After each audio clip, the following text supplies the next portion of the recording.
Hi guys. So ఈరోజు అయితే Akbar poultry farm గురించి మనం మాట్లాడుకుందాం. సో గైస్, ఇప్పుడైతే వర్క్ ఏంటంటే, సో ఈవినింగ్ టైం ఇప్పుడు 6:30 అవుతుంది. సో వర్షం వచ్చే ఛాన్స్ ఉందని నేనైతే రైట్ సైడ్ లెఫ్ట్ సైడ్ అనేది కింది పరదలు అనేది లేపిన.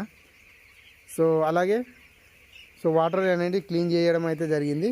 చూస్తున్నారు కదా మీరు వాటర్ అనేది. సో ఇప్పుడు అనేది మనం ఫీడ్ అనేది పోసుకోవాలి. సో ఓన్లీ ఫీడ్ వరకే ఉంది. ఇప్పుడు ఫీడ్ పోసుకున్నామంటే మనకు వర్క్ అనేది ఫినిష్ అయిపోతుంది. సో ఆ ఫీడ్ అనేది మనము 3 ఏరియాలో 3 స్టాండ్లు అయితే ఉన్నాయి. ఫస్ట్ ఇక్కడ, సో తర్వాత సెకండ్ అక్కడ దూరంలో ఉంది, సో ఇంకోటి అక్కడ లాస్ట్కు. సో ఈ 3 ఏరియాలు ఉంటుంది కాబట్టి మనకు ఫీడ్ వచ్చేందుకు కొంచెం ఈజీగా అయిపోతుంది. సో అలాగే మీ ఫామ్స్లో ఎక్కడెక్కడ ఉన్నాయో నాకు కామెంట్ రూపంలో కామెంట్ అయితే పెట్టండి, ఓకేనా. సో ఇప్పుడైతే ఈరోజుకైతే మన చిక్స్ అయితే 13వ రోజు, ఓకేనా ఫ్రెండ్స్. ఈ వీడియో కనుక నచ్చినట్టు లైక్ చేయండి, షేర్ చేయండి, కామెంట్ పెట్టండి.